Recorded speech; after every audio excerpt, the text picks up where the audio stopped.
정조도 그렇고 다산 정약도 그렇고 참 애절하고 불쌍한 분들이에요. 아빠가 아들을 죽인 거잖아요. 그렇게까지 꼭 했었어야 됐어요.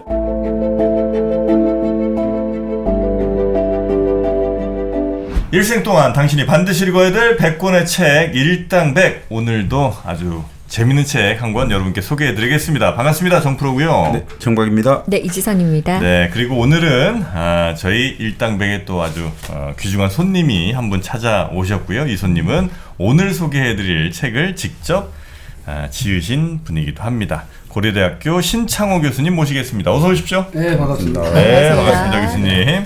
네, 오늘 소개해드릴 책의 이제 저자신데 책 제목이 정조가 묻고 다산이 답하다가 되겠습니다. 네. 다산님 이제 아시죠? 우리 정약용. 네. 맞습니다. 네, 정약용, 네. 다산 정약용 선생이 답을 하고 정조가 물었다, 이런 제목의 책인데 실제로 정조가 묻고 다산이 답한 내용을 이렇게 정리를 해주신 책이에요? 어떤 책입니까? 네, 그렇죠. 실제로 이제 요거는 이제 원래 이제 이 원문은 예. 여유당 전서 다산 정약용의 호가 네. 여러 가지가 있는데 네. 다산이라는 게 저희들에게 가장 잘 알려져 있죠. 네. 가장 잘 알려져 있는데 여유당이라고 네, 해서 남양주에 가면 이제 실학박물관이 있고 거기 묘소가 있고 네. 이제 성가도 이렇게 있는데 거기 가면 여유당이라고 되어 있습니다. 네. 여유당. 네. 여유당 전서에 있는 내용들을 간추려 가지고 찾아서 보니까 원래는 이제 다산 책문이에요. 다산 선생 책문인데 책문을 내려고 하면은 어떤 물음에 대해서 대응을 해야 되잖아요. 대답을 해야 되잖아요. 그러다 보니까 이제 정조 대왕이 그 당시에 이제 가장 아끼는 신하인 이제 다산한테 대책을 좀 내보아라 이렇게 해서 이렇게 물은 거죠. 그렇게 보시면 돼요. 그 내용들을 이제 정리하셔서 예. 지금 시대에 또 주실 만한 메시지 같은 게 더 있는지 보시고 아마 또 골라주신 게 아닌가 싶은데 정조, 뭐 말씀 중에 정조 대왕이잖아요. 우리가 대왕이라고 하는 사람이 세종 말고 정조 말고 또 있습니까? 주로 이제 그 조선 시대에 보면은 큰 분들이 많아요. 예를 들어 가지고 그 해군 군함 있잖아. 해군의 함정 있잖아. 그러면 이제 부대마다 조금 다른데 해군하면 우리 인순신이 제일 먼저 떠오르잖아요. 그럼 예를 들어서 이제 제가 이제 며칠 전에 만난 어떤 분 그 함장 같은 경우도 이렇게 됩니다. 세종대왕함이 있고 그게 1번이고 그 다음에 2번에 율곡함. 율곡 이 선생이 이제 그 군사개혁 현실의 10만 장면에서 그 다음에 세 번째가 서해 유성룡함. 서해 선생이 이제 징비록을 쓴 분 있잖아요. 그렇게 되고 네 번째가 정조대왕함. 그럼 다섯 번째가 다산함이에요. 다산 정약용함이에요. 그런 식으로 이제 실용적으로 내려가거든요. 그랬을 때 이제 조선 역사에서 볼 때 수많은 그 왕들이 계시지만은 세종대왕하고 뭐 영조대왕이라든가 영조도 대왕이라고 해요. 대왕이라도 하고 그렇다 이제 그냥 왕이지만 그냥 크게 이렇게 우리가 높게 부르는 거죠. 정조대왕 이렇게 했을 때 이분들이 어떻게 보면은 문예부흥 차원에서 굉장히 우리 조선 백성들에게 희망을 좀 안겨주는 그런 차원이 있죠. 그렇습니까? 그 정조는 어떤 훌륭한 일을 많이 한 분이에요? 정조는 그러니까 이제 이게 어떻게 보면 이제 단순하게 우리가 어떤 분의 업적만 가지고서 그분이 이런 걸 했구나. 예를 들어 세종대왕께서 한글 창조했다. 뭐 그다음에 뭐 영정도 때는 탕평책을 썼다. 우리가 역사 시간 그렇게 배우잖아요. 근데 그것만 가지고 얘기할 게 아니고 참 이 정조도 그렇고 다산 정약도 그렇고 참 어떻게 보면은 우리야 지금 볼 때 그분들이 위대하다, 우리 선조로서 자랑스럽다 얘기를 하지만은 돌아보면 굉장히 참 애절하고 불쌍한 분들인 거야. 왜냐하면 정조만 해도 어떻게 되면 영조가 할아버지잖아. 우리 사도라는 영화도 있지만 그러면 영조의 아드님인 사도세자가 정조의 아버지란 말이야. 그러면 사도세자는 왕이 되지 못하고 뒤뒤에 갇혀가지고 돌아가셨잖아요. 그럼 그걸 직접 목격하고 그리고 정조가 왕이 됐을 때 나의 아버지는 사도세자다 딱 이렇게 선언을 하면서 그럼 우리가 일반적으로 관찰을 하더라도 할아버지로부터 손자로 왕위가 계승이 되는데 아버지가 예를 들어서 뭐 병이 들어서 돌아가셨다고 하면은 또 다르잖아요. 그죠? 근데 뒤주에 갇혀가지고 이게 네. 우리 역사에 잘 알았지. 예. 그렇게 보면 어떻게 정조가 굉장히 한이 많을 수도 있죠. 그렇죠. 그러면서도 백성들을 사랑하는 마음을 어떻게 보면 한을 백성을 사랑하는 마음으로 풀었을 수도 있어요. 그리고 정조는 조선 역사에서 조선 역사는 우리 한국 역사에서 네. 거의 유일하게 홍제전서라는 문집이 있습니다. 네. 정조형. 그러니까 이거는 완전 학자군주인 거예요. 정조는 그렇죠. 학자군주니까 다산 정약용 같은 이런 아주 훌륭한 학자들이나 주변에 이제 문신들이 많잖아요. 이분이 정조 앞에서 좀 쉽게 얘기하면은 꼼짝을 못 하는 거야. 너무 많이 알고 이미 뻔히 다 알고 있는 거니까. 그래요. 네. 그런 정도로 쉽게 말해서 네. 탁월한 학문적 능력이 탁월한 사람이에요. 문집 자체가 몇 권 있으니까. 그 영화 이산도 보면 뭐 밤새도록 그죠. 예. 계속 책을 읽고 연구하는 모습으로 정조가 그려지는. 예, 그렇죠. 그리고 이제 그 정조 대왕이 이제 영조로부터 이러잖아요. 그럼 영조도 우리가 잘 알지만은 네. 영조가 사실은 어떻게 보면은 숙빈 최씨로부터 네, 이렇게 네. 이제 태어났으니까 네네네. 이게 이제 어떻게 보면 역사적으로 자기 한이 있죠. 오랫동안 집권도 하셨고. 태생이 조금 그렇죠. 어머니가. 그리고 이제 사도세자의 부인이 누구냐? 해경공 씨잖아요. 네. 우리가 그 예. 저기 한중록. 한중록이라고 이렇게 쓴 거. 네. 그 사이에서 영조가 느끼는 어떤 무게감이라는 게 그게 우리가 상상 이상으로 볼 수 있거든요. 우리는 편하게 얘기하지만 그러니까 영조의 위상이 정조와 아버지 사도세자와 그 다음에 어머니잖아요. 예. 한중록선 그 해경공 씨가 예. 그런 부분 그 다음에 외가 그다음에 당시에 그 사회적 분위기, 그다음에 또 이제 어떻게 보면은 이제 할아버지가 굉장히 조금 서자는 아니지만은 숙빈 최씨로부터 이렇게 태어났다는 것 자체가 굉장히 조금 암울하잖아요. 그렇죠. 컴플렉스처럼. 그렇지, 컴플렉스가 네, 될 수 네, 있고 네. 그런 부분들을 어떻게 극복할 것인가가 제가 볼 때는 그래요. 백성들을 위한 정치나 네. 아니면은 자기 신념이나 이런 걸 굳혀나가죠. 그러니까 다산을 등용한 이유도 다산은 경기도 출신이지만 그 당시를 보면은 쉽게 말해서 이런 거 있잖아요. 남인, 북인, 네. 소론, 네. 노론 이렇게 당파 싸움 하는 네. 거 가운데서 이거는 경기 남인이란 말입니다. 네. 퇴계학, 영남학 쪽 계통인 거야. 네. 근데 그분들이 그때 다 소외돼 있었거든요. 그렇죠. 네. 근데 다산 같은 이런 사람들이 쭉 있어가지고 우연히 보고서 등용을 하고 네. 그렇게 이제. 아니 뭐 이제 말씀드린 그러니까 결국 이제 정조는 굉장히 학식도 굉장히 뛰어난 사람이고 본인도 엄청난 노력을 하고 또 본인이 있던 어떤 한이나 아니면 뭐 어떤 컴플렉스 같은 것들을 또 백성을 잘 돌보는 것을 좀 극복하려고 했던 영조 정조가 대체로 그런 측면이 좀 있다는 말씀이신 그렇죠. 거죠? 그런 식으로 이제 우리가 네. 우회적 해석을 할 수 네. 있죠. 약간 뭐 책 내용과는 조금 뭐 관련은 없겠습니다만 그 중간에 그 사도세자는 꼭 그렇게 뒤주에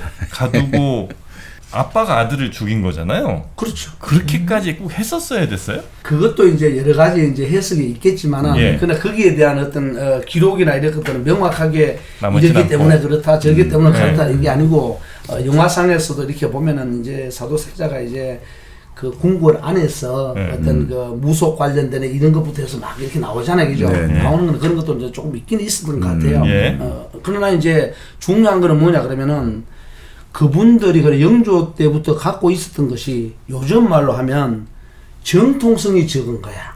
네. 네. 정통성이 이제 적으니까 그런 정통성이 적은데 예를 들어 가지고 자기 아들이 다음 왕이잖아요. 다음 왕인데 이게 이제 뭔가 좀 제대로 조금 정상적으로 조용히 이렇게 나아가야 되는데 네. 나가야 되는데 다른 엉뚱한 길로 가니까 이거 도저히 안 되겠다 해가지고 우리도 이제 그런 게 있지 않습니까? 그래서 우리 그 사회자 선생님께서 뭐 이런저런 얘기를 하다가 예. 이건 도저히 안 되겠어 하면 딱 쳐야 되잖아. 예. 그런 어떤 결정적인 계기를 맞은 것 같아요. 그러니까 그게 뭔지는 정확히 나오진 그렇죠. 않지만 그런데 그거는 이제 역학 관계가 복잡하겠죠.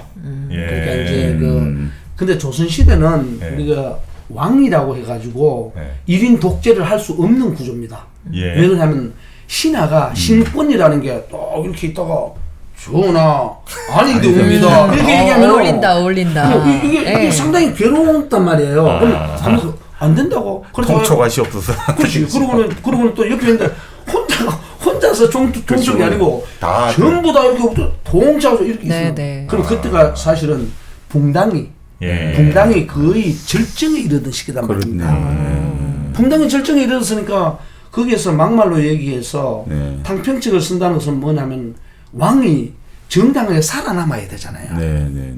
살아남아야 되니까 자기 자식들 어떻게 하겠어요? 저 녀석은 되겠습니다, 안 되겠습니다 하고 주변에 이런저런 말이 많습니다 하고 또 그중에 또 부추기는 사람도 있었겠죠.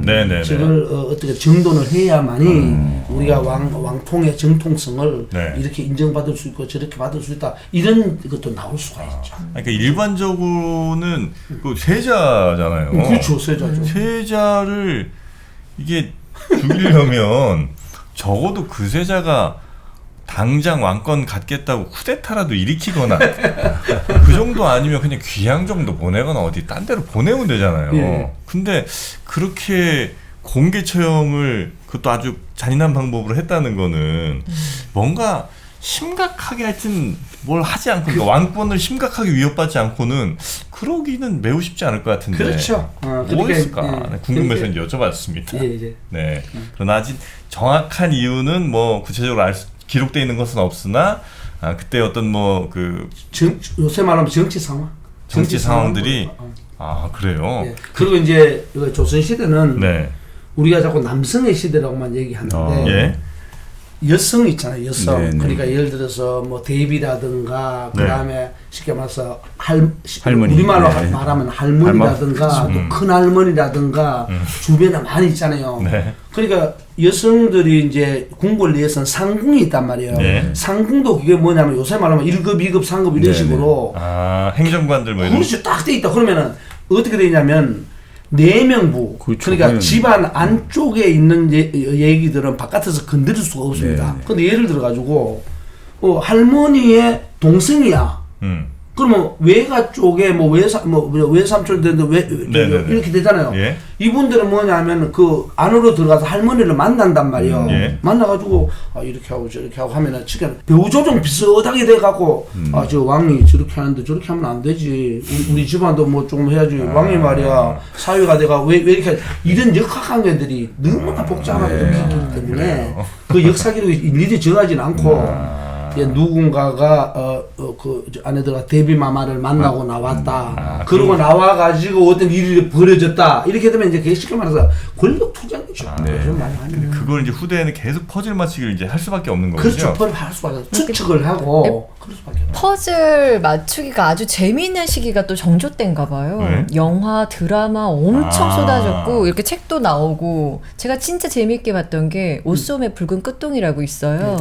연애, 로맨스예요. 근데 거기에 나오는 정조가 진짜 공부도 열심히 하지만 정말 사랑도 사랑도 너무 잘해? 멋지게 하고 그래요? 네, 그래서 저는 그 사람을 생각하면서 오늘 한번 들어보려고요.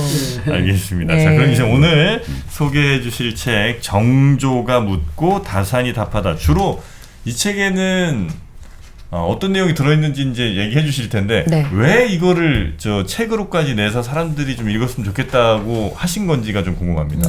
예, 굉장히 이제 중요한 포인트인데 예. 일반적으로 이제 조선 후기 정조 시대를 하면 우리가 이제 그 창덕궁에 가면 이제 우리가 일본 사람들 저 시크릿 가든에서 비원 이렇게 하고 네. 그 꼭대기 가면 규장각이 있습니다. 예. 규장각이 지금은 이제 서울대학교 네. 쪽으로 가서 있는데 거기에서 이제 정조가 자기를 보필해 줄 만한 문신들을 이제 뽑아가지고 인재를 기르는 거죠. 초계 문신제도 뭐 네.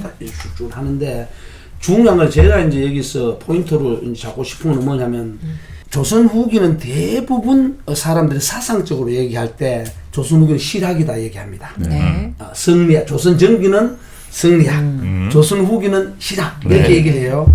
그다음에 또 이제 조선 후기를 규정하는 것 중에 하나가 임진왜란 이후에 이게 엄청나게 피폐됐잖아. 예. 피폐됐잖아.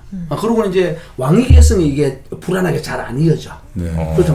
그러면서 이제 이게 불안하고 이제 그다음에 여성의 시대로 가고 외척의 시대로 가고 이게 복잡하게 만든단 말이에요. 예. 근데 이 사람들 당대에 오면 어떻게 되냐면 사람들이 어느 정도 그러니까 임진왜란이 끝나고 난 다음에 시간이 한참 지났어요. 그리고 이제 영조 때부터 이제 서서히 문해 부흥 차원에서 이제 국가가 안정되기도 하지만 또 흉년도 많이 들어. 그럼 이 사람들은 오늘날로 따지면은 일반 사람들, 국민들을 위한 관심이 다른 누구보다도 높아져요. 높아지니까 뭐냐면 끊임없이 요새 말하면 정책 기획을 하는 거야. 그게 이제 청문이고 대비책인 거예요. 네. 홍수 나면 어떻게 해야 되냐. 그다음에 외구들이 들어오면 어떻게 해야 되냐. 지금 흉년이 들었는데 이걸 어떻게 처리해야 되냐. 이게 나오는 거예요. 네네네. 그러면서 이 사람들이 뭐냐 하면은 책을 많이 공부를 많이 했잖아요. 예. 그러니까 그 속 옛날에 전통적인 어떤 그 유학 속에서 찾으려고 했던 거예요. 그래서 찾아가지고 실제적으로 실용적으로 하려고 한 그 모습을 가지고 실학이라고 한단 말이에요. 네. 근데 그게 사실은 실학이 아닌 거야. 왜요? 제가 볼 때 실학이 아니에요. 유학 자체는 뭐냐 그러면은 인간의 삶의 의리를 따지는 거야. 네. 어떻게 살아야 되느냐. 그러니까 그래갖고 이제 상강으로는 도덕적으로 가는 거예요. 정조도 철저하게 유학자예요. 다산하고 정조를 우리는 실학의 집대성자, 실학의 완성자하고 다산 정약용을 꺼낸단 말이에요. 네. 아닙니다. 다산 정약용은 유학을 현실에서 정조도 마찬가지고 실용적으로 어떻게 펼쳐낼까. 네. 이게 중요한 거예요. 그리고 쉽게 말하면 요새 말로 하면 강단 철학이 아니고 강단 철학, 대학교에서 옛날에 강단 철학 했단 말이에요. 그냥 관념적인 그런 강단 철학이 아니고 그 관념을 관념 속에서 이론화 시켜놓은 거를 실제로 내가지고 구현하려고 했던 사람이에요. 현장 철학자들이다. 그렇죠. 제가 그래서 거기에 관심을 두고 그러니까 또 더 중요한 건 뭐냐면 정조라는 왕이 예를 들어 왕정도 되면 일반적으로 어떻게 합니까? 지시하잖아. 지시하고 지휘하고 감독할 우리가 많죠. 근데 여기는 묻는단 말이야. 그러니까 대비 쪽 좀 내보아라. 자기가 그렇게 훌륭한 왕이면서 불구하고. 그래서 제가 그러면 이 시대에 조선시대 때에 우리의 선조들도 이런 방식으로 의사소통을 하고 정책 제안을 이렇게 요구하고 했는데 그럼 오늘날 지도자들은 뭐냐? 자칫 잘못하면 일방적으로 지시를 하고 아래에 있는 사람들은 일방적으로 따르고 더더구나 우리는 민주주의 시대잖아요. 네. 그래서 이 포인트를 한번 사람들에게 무슨 뭐 전문가들은 다 알겠지만은 그래도 상당 수준의 교양 지식을 갖고 있는 분들이 이런 식을 조금 하면은 이거는 군주주의 시대지만 군주 시대도 이렇게 했는데 민주주의 시대 서로 주체인 시대에 조금 더 이런 어떤 모델을 삼아가지고 좀 더 좋은 어떤 사회를 건설하는데 하나의 모토가 되지 않을까 그런 생각을 한번 해봤어요. 그러니까 그 책 안에 물론 내용도 중요하겠습니다만 그렇게 뭐 권력자 혹은 뭐 결정권자가 혼자 고민해서 혼자 결정을 내리는 게 아니고 항상 아래에 있는 사람 혹은 뭐 주변에 있는 사람들에게 물어보는 그 그렇죠. 형식 이런 것들이 매우 중요하다는 거군요. 그러니까 이게 보면 묻는다는 것은 뭐냐면 진짜 어린아이가 정말 아무것도 몰라가지고 엄마 저건 뭐야? 그다음에 제가 이제 이런 곳에 왔을 때도 이제 어떤 잘 모를 때는 선생님 이 부분이 어떻게 됩니까? 그 진짜 몰라가지고 하면은 요건 요렇게 쓰십시오 한데 그게 아니고 학자 군주잖아요. 그래 경전에 대해서 누구보다도 해박한 거야. 그래서 사실 어떻게 보면 자기가 묻는 것을 이미 경전 속에 들어있는 것을 자기가 답을 다 알고 있어. 그럼에도 불구하고 현실에서 뭔가 구체적으로 하려고 하니까 현실은 늘 돌발 상황이 있잖아요. 그리고 때로는 현실에서는 경전에서는 이런 방식으로 다 알려져 있지만 현실에서는 조그마한 것 하나도 잘못되어 있는 경우 모를 수가 있잖아. 그걸 물어가지고 확인하고 처방을 하려고 하는 그 노력이 어마어마하게 눈물이 오고. 어쩌면 그게 진짜 말씀 주신 것처럼 뭐 몰라서 묻는 게 아니라 그렇지. 그러니까 예를 들어서 나와 같은 경전을 읽었지만 다른 해석을 하는 사람이 있을 수도 있는 거고 그렇죠.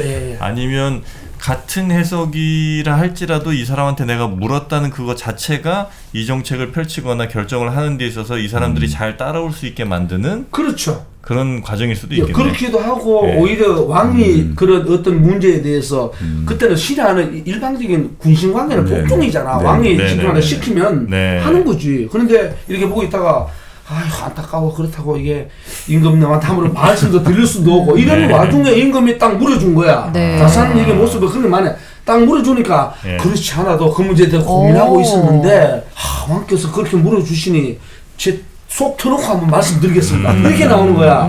그럼 그게 이제 우리 사회자님께서 지금 방금 말씀하셨듯이 어떤 현상이 벌어지냐면 자부심이 생기는 거야. 맞아. 내가 이런 고민을 갖고 있었는데 이렇게 또 여쭤주시네. 그러면 이제 왕이 또 그럴 거 아니야. 야, 니 그게 말이야. 그건 네가 책임지고 좀 한번 해봐. 그러면 예, 알겠습니다. 목숨 걸고 하는 거지. 이런 현상도 발생하고. 네네네. 네. 그래서 이제 묻고 답하는 그 대화의 과정, 서로 의견을 공유하는 과정이 매우 중요한데 지금은 그렇죠.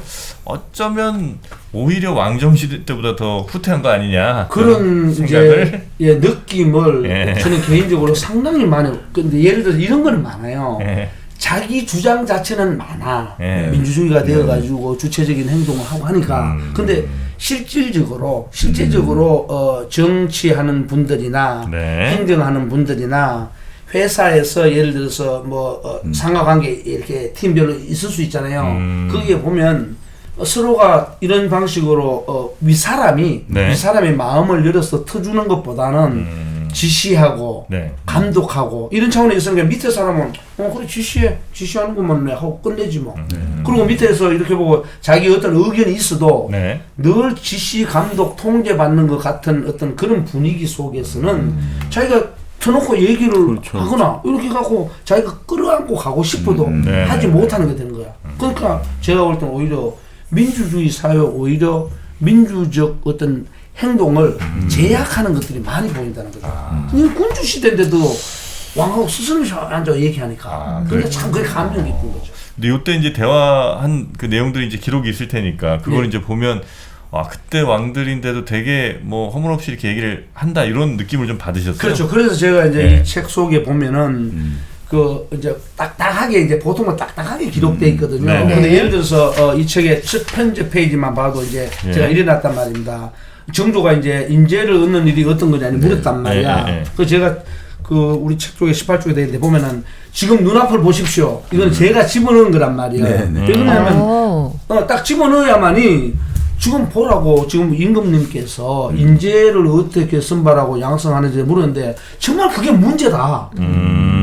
문제다. 그러니까 바로 포인트를 딱 주고 임팩트를 딱 주면서 강조하면서 그렇게 제가 볼 때는 예를 들어 다산이 임금님 지금 우리 현실 눈앞을 보십시오. 이렇게 말씀 안 했겠죠. 근데 딱 터놓고 얘기하는 사이니까 우리가 눈짓이 있잖아. 이렇게 보고서 간절한 눈빛을 보이면서 이게 정말 큰일입니다. 이런 어떤 걸 보여주지 않았을까. 그런 느낌이 제가 글을 읽으면서 딱딱 보이는 거야. 그래서 보이는군요. 그래갖고 제가 이런 북칠 때 보면 추임새 같은 거 넣잖아요. 그런 것들을 꽤 많이 넣어놨어요.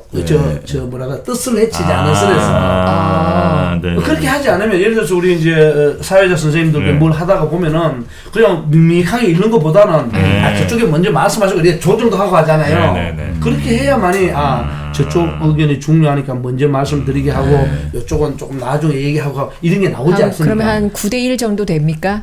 응? 선생님의 의견이 한 9대1 정도의 1 정도에 해당될까요? 아니 한 7대3. 7대3이요? 왜냐면 제가 이거를 이제 번역본으로 내려고 하면은 이제 너무 어려우니까. 그대로 해야 되니까 근데 일반인들이 읽기가 힘들어요. 그래서 제가 이제 풀어 쓰다 보니까 중간에 이제 뜻은 그대로입니다. 뜻을 이제 예를 들어서 짜장면 먹었는데 짬뽕 먹었다 그러면 안 되잖아요. 안 되죠. 그러니까 이제 짬뽕은 국물이 있는 건데 그러니까 짜장인데 예를 들어 이런 거죠. 까만색의 소스에 면이 있는 그런 이런 식으로 이제 하고 있습니다. 자, 그럼 다산에게 정조는 주로 뭘 물었는지, 그러니까 정조가 뭐에 이렇게 관심이 많았는지 이제 하나하나 좀 여쭤볼 텐데, 그 다산은 다산은 그 호도 다 이게 뜻이 있잖아요. 무슨 뜻이에요, 다산은? 사실은 다산의 호 중에서 사암이라는 호가 있습니다. 그건 이제 일반인들에게는 잘 안 알려져 있는데 보통 다산은 이제 사암, 여유당 이렇게 씁니다. 제가 옛날에 다산 선생 그 정기를 하나 쓴 게 있는데 정약용의 고해라는 책이 있는데 거기에 보면은 제가 나는 다산으로 부르고 싶지 않았다. 그걸 빼내주라. 이렇게 얘기를 했어요. 왜냐하면 다산 문집이 공식적으로 다산 문집이 아닙니다. 여유당이라는 호의 여유당 전서야. 그걸 갖다가 옛날에 그 정인보라는 분 있잖아요. 정인보 선생하고 안정호 선생 이런 분들이 이제 편집을 이렇게 했었는데 그 여유당 전서고 사암이라는 호예요. 근데 지금 이제 우리 선생님께서 저한테 이제 간단하게 이제 코멘트한 것 중에 다산은 뭐냐면 강진에 네. 네. 다산 선생이 처음 유배를 간 곳은 포항의 장기라는 곳입니다. 네. 그 구룡포에 네. 가면 네. 우리 음식 중에 과메기 있잖아요. 네. 네. 과메기 나는 포항, 이제 우리는 호랑이 꼬리라고 하는 데가 있잖아요. 네. 호미곶. 네. 그쪽 부분에 처음에 갔어요. 네. 갔다가 이제 나중에 이제 전라도 이제 강진으로 가는데 그 예. 가면 이제 다산 초당 이렇게 있잖아요. 그죠? 근데 거기 있는 산이 다산이에요. 산 이름이에요? 그러니까 그 왜 그러냐면 차다자. 아. 차 있잖아. 차다자 있잖아. 차다자에다가 이제 산사자로 써요. 그 다산인 거야. 그럼 녹차밭 있고 뭐 이랬나 보죠? 그렇죠. 녹차밭도 있고. 근데 또 중요한 게 뭐냐 그러면은 그 산에 가면 네. 동백꽃이 많습니다. 네. 네. 동백꽃을 달아 그럽니다. 우리는 차다자로 쓰잖아 이렇게. 네네네네. 위에 이제 불초자에다가 이렇게 예. 사람인자에다가 이렇게 네. 나무목변 이렇게 쓰잖아요, 그죠? 예. 그거를 차다자라고 차다, 다과 이렇게 한단 말이에요. 근데 그 차가 그 동백꽃도 달아 그럽니다. 동백꽃 다자라 그래. 근데 그 가만 제가 그 가서 이제 답사를 해보면은 네. 기본적으로는 그 초이선사라든가 뭐 들어봤잖아요. 네. 주사 김정일 뭐 이렇게 들어봤잖아. 그럴 때 그분들하고 이제 교류를 하고 또 아들인 정학유라는 분이 있어요. 네, 다산 네. 선생에. 네. 그분은 이제 농가 원령가라는 그 지은 게 아유. 네. 다산 예. 선생의 아들이에요. 그렇죠. 네. 그분도 왔다 갔다 하면 그 뒤에 가면 또 이제 만덕 사는 절이 있어. 예. 그 이제 스님들하고 이제 이렇게 교류를 하면서 네. 차도 배우고 그 실제 야성차가 딱 있으니까 네. 그게 이제 그 다산 선생의 외가가 네. 고산 윤선도 집안이에요. 해남 윤씨. 그렇지. 그런데 그 다산이 누구거나 다산 초당을 왜 거기에 졌나 그러면은 그게 외가 쪽 윤신의 산이야. 네. 그러면 다산의 외가 쪽 친척이지. 네. 그래서 지금 선생님 말씀하신 그게 그게 차밭이 있고 네, 네, 그리고 그게 산 이름이 다산이고 그리고 또 교묘하게도 동백꽃이 많은 거야. 동백꽃이 아름답고 있어요. 그러니까 또 차다자가 동백꽃 다자도 되거든. 네, 그러니까 네, 네. 이게 복합적으로 어울려서 하면서 그 지명 이름을 따서 본인이 이제 다산이라는 호가 이렇게 이제 생겨지고 그런 것 같아요. 우리 정영윤 선생은 호가 이제 다산. 예, 저는- 일반적으로 알려져 있죠. 네네. 저는 이제 가배 정영진이거든요. 가베? 예. 가배 예. 호가. 가배가 이제 그 커피를 음차하는. 그렇죠. 중국 가배. 예. 바로 그래서 1kg 커피를 잠깐 소개해드리고 예, 좋습니다. 커피를 아유, 좋아하는. 그 다산 얘기하다가 여기까지 왔다. 예, 가배. 옛날에 고종도 좋아했던 커피. 예, 이제는 100년 뒤에 우리 모두가 이렇게 좋아하게 됐습니다. 어쩜 이렇게 우리나라 사람들 커피를 좋아하는지. 네. 전 세계에서 1인당 커피 소비 따지면 거의 뭐 수익권을 달릴 정도로 대단한 커피 사랑이 있는데 네. 그 중에서도 또 가장 맛있는 커피, 저희가 1kg 커피를 또 늘 소개해드리지 않습니까? 네, 맞습니다. 네. 아르테미스라고 네. 이 찬물에 정말 잘 녹는 커피가 있어요. 아하. 향이 진짜 너무너무 좋아요. 그렇습니다. 네. 옛날 뭐 차랑 비할 바가 못 됩니다. 그럴까요? 네, 아주 향 좋은 커피, 네. 예, 찬물에도 잘 녹는 아르테미스, 그리고 댁에서 편하게 내려 드실 수 있는 여러 드립백 커피에 심지어 콜드브루까지, 그냥 얼음만 타서 먹으면 되는 콜드브루까지 커피에 관련된 건 다 판다고 다 보면 되겠죠. 있습니다. 네. 1kg 커피 들어가셔서 옛사람의 풍류도 한번 즐겨보시고, 네. 그리고 커피의 그 향과 맛에 취해서 한번 시도 한번 읊어보시면 어떨까 하는 생각이 들면서 맞습니다. 요 책 읽으실 때도 커피 한 잔과 함께 하시면 더 좋겠다 네, 생각이 듭니다. 맞습니다. 1kg 커피, 네이버에서 1kg 커피를 검색하시면 되겠습니다. 자, 그러면 커피 그 얘기 좀 해도 되나요? 그럼요. 만약에 예. 우리나라의 그 뭐라고 할까 우리 기호식품들 예. 담배를 비롯해서 뭐 기호식품의 대표적인 게 차, 네. 그다음에 저 커피는 최근 문제고 예. 차의 역사도 얼마 되지 않습니다. 우리나라에서 차요? 그럼요. 우리나라의 예를 들어 고려 시대라든가 예. 조선 시대 전기 다산 선생이나 추사 선생의 그 이전에 차를 엄청나게 우리가 그 많이 마셨다. 그건 별로 없습니다. 네. 중국에서 이렇게 막 들어오지 않았어요? 없습니다. 아, 없습니다. 그래요? 예. 그러니까 그렇기 때문에 커피가 만약에 그 당시에 어떻게 외국하고 교류가 되고 했으면은 제가 볼 때는 요새 말에 대박 터졌을 겁니다. 커피가 하고 그런데 그때 우리가 교류가 안 되잖아요. 네. 우리가 그때야 서양과 교류된 것이 뭐 강화도 조약이 그러니까 다산 선생보다 한참 뒤 그렇죠. 그러니까 네, 19세기 후반이잖아요. 이게 이제 20세기에 겨우 20세기 중후반에 들어왔잖아요 지금. 네. 만약에 그때 들어왔으면 제가 볼 때는 그렇습니다. 개인적으로 볼 때는 차는 어떻습니까? 차는 손이 많이 갑니다. 네네. 나서 덮어야 되고 그렇죠, 시기 맞춰. 그렇죠. 근데 커피는 상대적으로 네, 꼭 네. 볶아가지고 네. 볶아가지고 그냥 갈아서 내리면 되는 거거든요. 네. 그러니까 제가 볼 때는 그 당시에 만약에 들어왔으면은 대박이 났을 것이다. 정조나 다산 선생이 네. 이런 게 있나?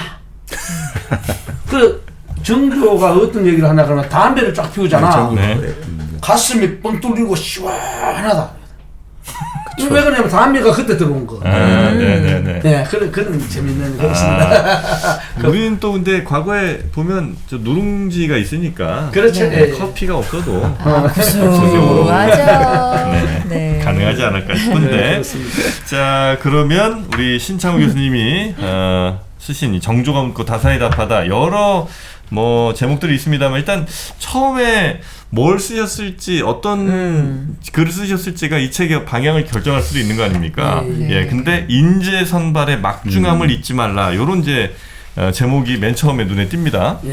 인재 선발의 막중함. 당연히 이제 인재는 잘 뽑는 게 중요하긴 한데 이때 인재 선발의 중요함과 지금 인재 선발의 중요함이 같은 의미야? 아니면 조금 뭐 다릅니까 이때는? 보편적으로 인재 선발은 예. 보통 이런 말 있잖아요. 네. 인사가 만사다 그래요. 예. 네네. 어떤 경우 그래 동서고금을 막론하고 예. 동서고금을 막론하고 인재 양성과 인재 선발이 공동체를 이끌어가는 그러니까 공동체를 구성해가는 하이라이트입니다. 모든 물론 거기에는 요새 말로 하면 재정, 돈, 예산 이런 것도 있어야 되고 네. 그다음에 뭐 어떤 건물이라든가 인프라 구축이라든가 예. 그런 게 있어야 되겠지만 가장 중요한 건 사람입니다. 네. 그것 없으면 안 돼요. 아무리 돈이 많아도. 그래서 요 정조 여기서 제가 제일 앞쪽에 인재 선발의 막중함을 잊지 말라고 내놓은 이유는 뭐냐 그러면 네. 인간들은 대부분 쉽게 말해서 엄청나게 수양을 하고 자기 다짐을 하고 네. 그 다음에 다른 사람들과의 어떤 그 균형미를 맞추고 이런 어떤 대가급이 되지 않으면 대부분 제가 좀 쉬운 말로 할게요. 패거리 집습니다. 패거리를 짓는 거고. 그래서 선생님들 잘 알아야 돼요. 사람들이 용어를 잘 못 쓰는 경우가 있는데 그 패거리 집단을 소인배라고 합니다. 사람 중에 소인 대인이 있잖아요. 네. 그러면 소인을 이제 또 다른 말로는 쪼무레기들, 쪼무레기들 있잖아요. 그걸 갖고 또 이제 뭐 어떤 사람들은 뭐 잘못 쓰면 양아치 뭐 이렇게 얘기를 하는데 그때는 뭐냐면 소인배라고 그래요. 네네. 소인배들은 배자는 물이 배자입니다. 패거리 짓고 타는 거야. 근데 대인은 그냥 대인이야.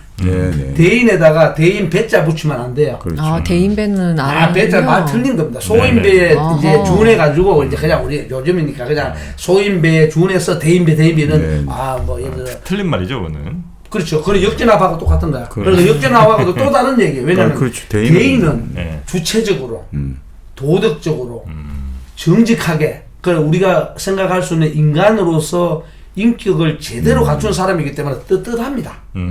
떳떳하기 때문에 무슨 무리지고 이럴 필요 없어. 내가 할 수 있는 열심히 하면 되는 거라. 말 똑바로. 근데 소인들은 어떻게 되냐면은 뭔지 모르지만은 전반적으로 좀 재밌게 얘기하면 찝찝한 구석이 있는 거야. 그래 뭐 안 되니까 에이 뭐야 이런단 말이야. 그러니까 정조가 그런 걸 보는 거예요. 그러니까 붕당이 뭡니까 조선시대. 붕당이. 예, 무리죠, 무리지. 예. 물론 오늘날은 이제 정당이 있잖아요. 예. 우리가 보면 조금 있다가 대통령 선거도 하고 그러잖아요. 네. 그럼 이제 오늘날의 민주주의 사회에서는 정당 정치가 정권을 잡기 위해서 정당을 만들잖아요. 네. 그거는 이제 그런 정당에 대해 가지고 우리가 소인배다 그러면 안 돼요. 그거는 민주주의의 목적이 있는 거기 때문에. 이념과 정책에 따라서. 그렇지. 그런데 이제 옛날에는 개별적으로 예를 들어서 우리 사회전하면 나하고 좀 한다 하면 내가 뭘 하는데 좀 좀 근데 그래. 다음에 또 해줄게. 그렇지. 이런 식으로 되는 거야. 예. 정조가 그걸 딱 본 거야. 물론 이제 정조 이외에 많은 왕들도 본 거예요. 그리고 이 당시에 이제 다산 정약용 같은 거는 남인 계통이 있었단 말이야. 그리고 다른 사람들은 이제 노론 계통의 사람들도 득세를 하고 뭐 이렇게 있는 상황에서 가만히 보니까 얘기를 해보니까 요새 말하면 누가 객관적이고 공정하고 공평하냐 이 문제야. 네. 그래서 사람도 어떻게 됩니까? 상식적으로 생각해도 실력이 있는 사람을 아니면 그 분야에 능력이 있는 사람을 네. 또 어떤 분야에 열정을 가진 사람을 그렇잖아요. 그런 사람을 요새 말하면 신분에 관계없이 그러니까 이 정조가 어떻게 하냐 그러면은 서울들을 많이 올립니다. 그리고 서울들은 조선시대는 뭔데 정통이 아니니까 굉장히 배제되어 있잖아요. 근데 가만히 보니까 똑똑해. 그래 그 사람은 써야지. 그래 오히려 이때 군주주의 시대인데 민주주의야 어떻게 보면. 그러니까 인재 선발이 모든 요새 말하는 공동체의 조직이잖아요. 조직이나 아니면 조그마한 그 뭐라 그럽니까 동호회 같은 거, 그렇죠. 취미하는 취미 활동하는 그런 쪽에서 몇 사람이 모여서도 당신이 총무를 맡아주세요. 지금 우리 사회라면 당신이 사회를 맡아주십시오. 선생님은 게스트 역할을 좀 해주시고 여성으로서 사회자는 우리 선생님이 좀 해서 이렇게 하면 좋겠다. 왜? 뭐 목소리도 좋고 좀 재밌게 얘기하면 아름답고 그다음 또 교양도 있고 그리고 딱 적합하다. 그걸 갖다 적재적소라 그러거든요. 적재적소가 무너진 걸 본 거야. 그래서 그렇게 했기 때문에 제가 볼 때는 가장 인간 사회에서 중요한 게 뭐냐? 인간의 사회에서 중요한 인간이다 이거죠. 인간을 보고 이거는 결국은 인재 선발은 선발 자체를 본 게 아니고 인간을 본 거야. 인간 자체만을 본 거예요. 훌륭한 인재는 어느 조직이든 어느 자리에 앉든 다 괜찮아요? 아니면 그 자리에 딱 맞춤형 사람을 뽑는 게 좋아요. 그러니까 예를 들면 뭐 어떤 사람은 공부도 잘하고 뭐 눈치도 빠르고 마음도 곧고 뭐 이럴 수 있잖아요. 그러니까 이 사람은 말 그대로 어디나 다 들어가도 인재가 되는 거예요. 아니면 자리별로 특성별로 이 사람이 어디 가도 완전히 그냥 망가질 수도 있고 아니면 정확히 정말 딱 거기 맞는 사람들을 하여튼 매 자리마다 잘 뽑는 게 중요한 겁니까? 그 굉장히 어렵습니다. 제가 그 30년 이상을 대학교에서 우리 학생들 뭐 취직 추천서 써주고 여러 가지 하지만 지금 이제 그 문제 때문에 토론을 많이 해야 되는 거예요. 논의를. 그러니까 그냥 예를 들어서 이렇게 보면 안 되는 거예요. 경력을 딱 보니까 예를 들어서 이제 우리 선생님을 얘기를 할게요. 선생님 참 사회도 잘 보시고 또 지적 능력도 있으시고 그다음에 사람들 아우르는 것도 있고 이런 회의 같은 거 잘 주재하시고 하는 거 보니까 딱 맞아 했단 말이야. 그래 그걸 보고서 이제 이분을 이제 기업체 어떤 뭐 회의하고 뭐 이런 데를 또 갖다 놓은 거야. 근데 문제 영업을 모르는 거야.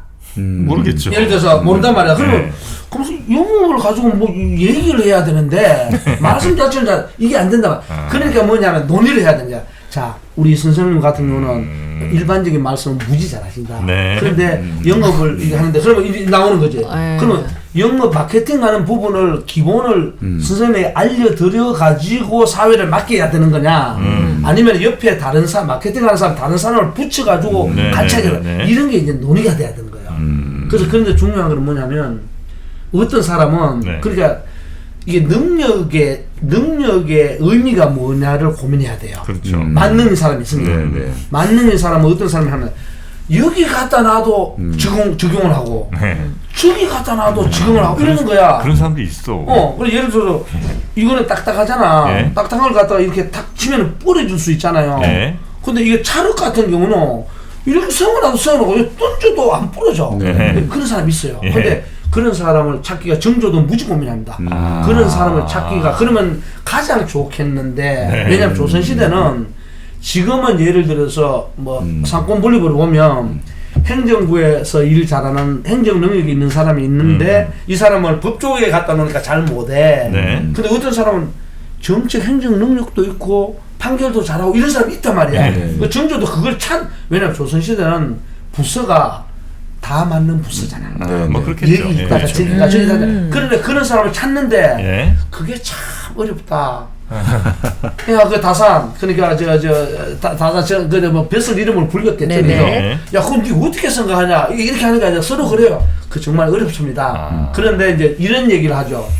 지방 차별하지 마라. 그때도 그런 얘기를 해요. 그럼요. 그러니까 그때 이제 예를 들어서 한경도 지방에 나타난 그 서북 지방에 있는 사람들 안 썼단 말이야. 그러니까 그런 거 차별하지 말고 사람 좋은 사람 있으면 쓰라. 그다음에 이제 그 신분 차별 같은 거 하지 마라. 그래 오히려 더 민주적이라니까 이 사람들 얘기하는 게 군주주의 시대. 그래서 참 그런 부분들이 저희들이 좀 좋은 선조를 좀 예, 갖고 예. 있었다. 그런 네. 그런 거죠. 좀 계몽군주 같은 느낌을 많이 그렇죠. 받는 거네요. 예. 그런데 이제 문제는 뭐냐면 우리가 이제 어떤 분들은 이제 조금 섣불리 이렇게 써놓은 경우가 있습니다.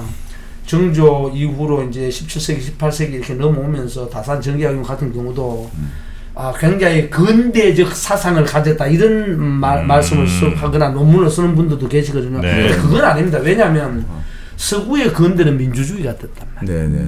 근대라고 얘기하면 벌써 자유, 평등, 민주사상, 지금 선생님 말씀하신 것처럼 계몽사상 이렇게 네, 나오잖아요. 네, 네, 네. 계몽군주라고는 할 수 있어요. 근데 중요한 거는 그 서구의 근대 사회는 민주주의가 싹트는 시기인데 네. 우리는 여전히 우리나라 보면 의식적으로 그때 거의 한 1960년대 돼도 이승만 이렇게 있으면 그 왕건으로 본단 말이야. 그러니까 이게 좀 안 돼요. 예. 그러나 이 사람들 의식 자체만 보면 군주 시대임에도 불구하고 예. 민주주의 시대는 절대 아닙니다. 아니지만 야, 굉장히 어떻게 민주주의를 살아가는 우리보다도 더 그 원목이나 당론에 보면 하이상 해가지고 그런 좀 요즘에 선거 개념이라든지 이런 것들도 예. 많이 나오고 그래요? 또 이럴 때는 정약용 같은 경우도 혹시 1762년생이니까 당시 서양에 이런 것들이 중국을 통해 가지고 그런 책들을 좀 보지 않았을까 개몽 이런 이야기도 조금씩 그런 의심을 하는데 네.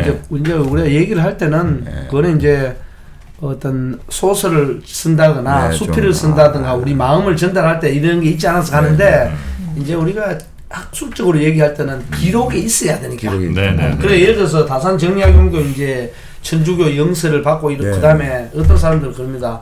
조선 천주교에 사는 다산 정약용이 썼다 이렇게 얘기해요. 그런데 책이 안 나와 있는 거예요. 네네. 그게 이제 나중에 발굴이 될지 어떨지는 모르지만은 그러면서 아직까지는. 다산은 그래요. 나는 통유학자다. 통역. 근데 그것도 또 이렇게 얘기를 하죠. 그 다산이 살기 위해서 한 소리야. 그렇군요. 자기는 이제 그렇죠. 다산 다산대로- 정약용의 자형이 예. 그렇죠. 그 누나의 남편이 이성훈입니다. 예. 그렇죠. 이성훈이에요. 그리고 거기 이제 남강? 아니 그게 이거 아니고. 최초의 신부 있잖아. 북경에서 제가 봐도 영세를 네네네. 저기, 네네네. 그리고 그 주변에 있던 민지충이라든지 그렇지, 다 뭐 집안이 전부 다가 뭐야 집안이 그렇단 말이에요. 그럼 예. 분명히 다산도 천주교에 큰 영향을 받았는데 의심도 많이 받았겠고. 그렇죠. 예. 남겨놓은 거는 뭐냐면 유학이란 말입니다. 네. 유학이니까 그러면 우리는 추측해서 살지만 근데 하나라도 정주교가 아니라 다산에 쓰는 글이 나와주면 네. 증명은 할 수가 있는데 이게 참 어려운 거야. 구전으로 전해오니까. 아니, 근데 그러니까 개인이 그 시대나 그 상황을 뛰어넘는다는 건 매우 어렵잖아요. 그러니까 예. 정조나 아니면 저 정약용도 그때 당시에 사람들이 하고 있던 생각에서 약간 더 뭐 진보적이든 아니면 조금 더 개혁적인 생각을 할 수는 있으나 그때 당시에 많은 사람들이 생각했던 뭐 예를 들어 양반과 뭐 반상의 차는 뭐 이건 뛰어넘을 수 없는 것이다라든지 이런 생각을 기본적으로는 탑재하고 살았을 거 아니에요. 그럼요. 그렇기 때문에 예. 예를 들어서 다른 사람 우리 국민들이 선거에서 왕 뽑자 이러잖아. 그건 바로 반역입니다. 네. 반역 배신이야. 그럼. 네네. 반역. 네네. 그래서 다산 정약용이 어떻게 되냐면은 선생님들 알고 계신지 모르지만은 목민심서를 썼잖아요. 네. 그 왜 쓸 수 있었냐 그러면 강진에 저 유배를 갔잖아. 네네. 그러면 유배를 갔을 때에 안치하는 방법이 여러 가지가 있습니다. 네. 그 추사 김정희 선생 같은 경우는 제주도에 갔잖아. 위리 안치가 된 거야. 어이구. 위리 안치는 뭡니까? 가시나무로 가시나무로 그래 쉽게 말해서 가택 연금이야. 못 나가. 예. 그러니까 추사는 글을 쓸 수가 없어. 네. 왜냐면 아니 집안에 갇혀 있는데 어떻게 글을 써요? 근데 다산 정약용은 어떻게 씁니까? 그 주마. 죽은 안치란 말이야. 예. 고 그러니까 강진 고 요새 말로 하면은 여기 무슨 구죠? 네. 음성군가? 여기요? 예. 여기 서대문구. 서대문구지. 네. 서대문구 안에서는 돌아다닐 수 있는 거야. 그러니까 서대문구 안에서는 돌아다니니까 어떤 현상이 벌어지면 주민들이 생활하는 모습을 볼 수가 있잖아. 그러니까 목민심서를 쓸 수 있는 거예요. 그리고 그 목민심서에 보면 뭐냐면 다산이 벌써 1700년은 말이잖아. 네. 1800년대 이제 들어서면서 정조가 돌아가시고 이제 유배를 가니까 그럼 지금부터 한 200 몇십 년 전이거든. 네. 그때도 다산은 노예 제도를 얘기합니다. 예. 노예제도? 그러면 노예 제도를 인정을 하고 뭘 할 때는 노예들을 부리고 뭘 해야지 이렇게 나온단 말이에요. 그게 어떻게 근대 의식이냐고. 전혀 아니지.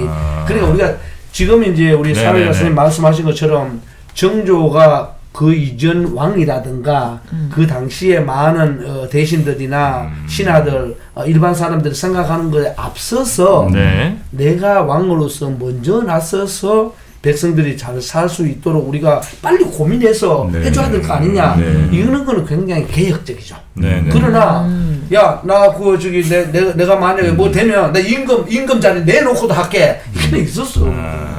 그러니까 신분 위계의 개념을 그렇지. 돌파하기는 힘든 완벽한 구조적 신분 한계. 사회. 네. 신분 사회 내에서 사회자님 아까 잘 지적해 주셨는데 내에서 비교적? 조금 더 그렇죠. 비교적 조금 더 미래지향적인 좀 생각을 개선이나 한다든가. 개혁이 혁명까지 나아가기 그렇지. 힘든. 그러니까 예를 들어서 음지에 있던 서울들을 그러니까 조금 이제 쉽게 말해서 그저 정통파가 아닌 사람들 중에서도 능력이 있고 실력이 있고 사회를 바꾸고 가는 열망이 있는 사람들은 우리가 얼마든지 요새 말하면 지원을 해서 적재적 인재로 등용해서 활용을 해야 될 거 아니냐. 그러니까 국정 운영 세력의 풀을 조금 넓혀가는 그렇죠. 정도. 근데 정통파들은 어떻게 얘기하냐 그러면은 야 걔들 필요 없어. 왜 그 쓸데없는 애 데리고 와 이런단 말이에요.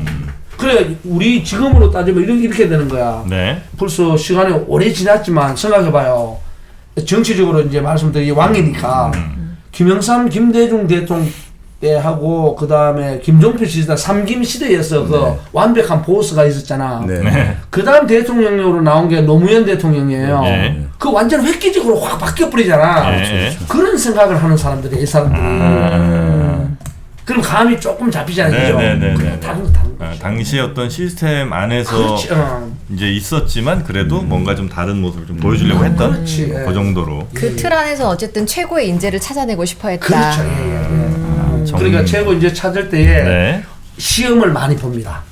그러니까 그냥 뭐 소문만 듣고 이게 아니고 정조가 지가 똑똑하니까 자신이 똑똑하니까 시험도 보고 야 이거 어떻게 되는 거야. 그럼 누구 있으면 좀 추천도 해봐. 그리고 네가 먼저 가서 뭘 해봐. 이러기도 하고. 그러니까 요새식으로 표현하면 다양한 방법으로 시험을 그러면 정조가 물어요. 어떤 인재가 좋은 인재냐 뭐 이런 식으로 지금 물었다고 하면 다사는 어떻게 대답해요?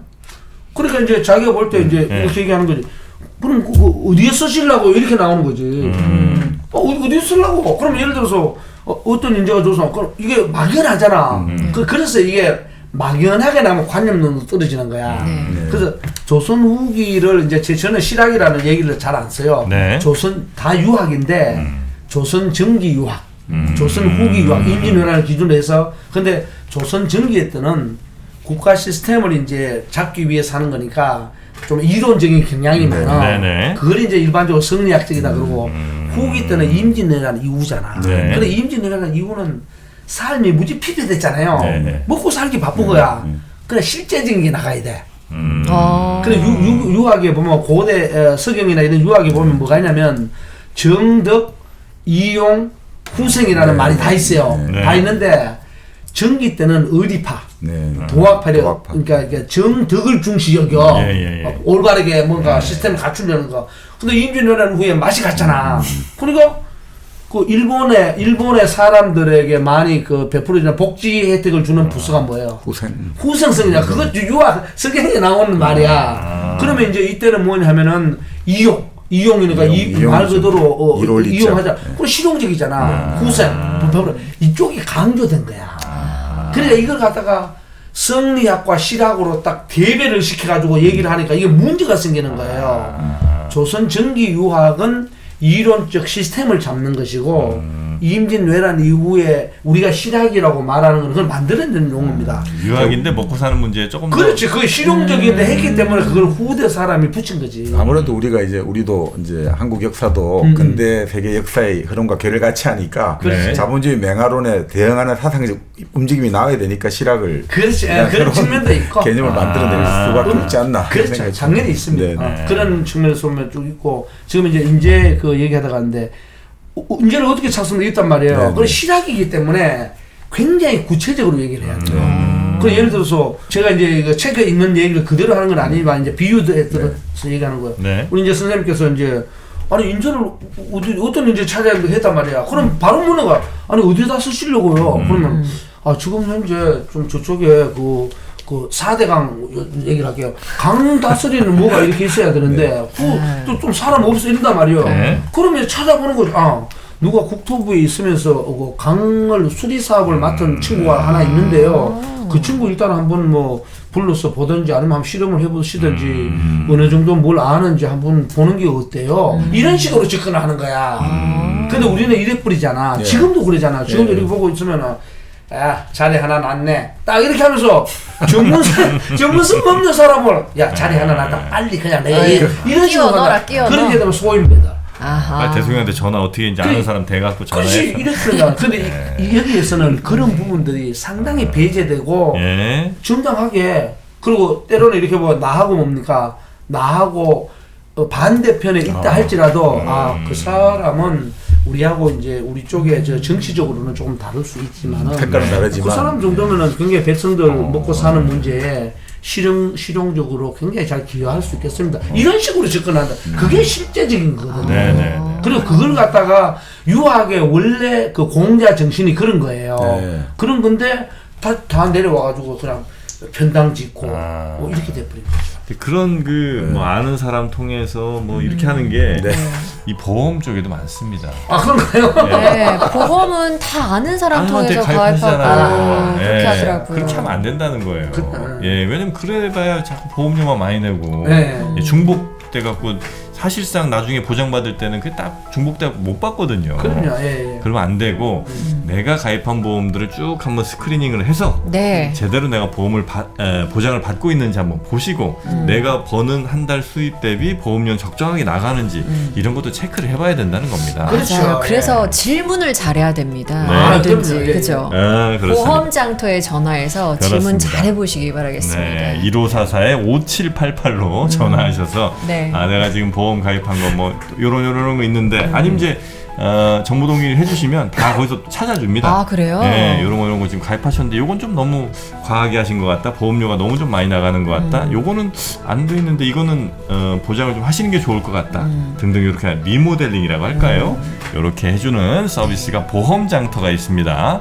1544 5788로 전화를 하시거나 아니면 네이버에서 보험장터 이렇게 검색하셔도 되고요. 아니면 그냥 주소창에다가 보험장터.com 이렇게 쓰시면 바로 이제 그 페이지로 넘어가실 수 있으니까 보험장터와 함께 여러분의 가입된 보험들 한번 쭉 살펴보시기 바랍니다. 맞습니다. 가장 실용적인 답을 주겠죠, 그럼? 아유, 그렇습니다. 보험장터와 함께 여러분 주머니 잘 단속하시기 바라겠습니다. 자, 일단 저희가 정조가 묻고 다산이 답하다 요 책을 쓰신 신창호 교수님과 함께 책의 맨 앞부분에 주제 하나 정도를 이야기를 좀 나눠봤는데 벌써 한 시간이 훌쩍 지나가 버렸습니다. 너무 아는 게 많으시고 전달해주고 싶은 게 너무 많으신 그 열정이 느껴집니다. 아 그렇습니까? 네, 그래서 저희가 다음 이어지는 2부에서 저희가 여쭙고 싶은 걸 빨리 좀 잘 저장해놨다가 2부에 빨리빨리 좀 여쭤보고 내용을 한번 또 들어보도록 하겠습니다. 자, 우리 신창호 교수님 저희 이어지는 2부에서 다시 뵙겠습니다. 감사합니다. 네, 고맙습니다.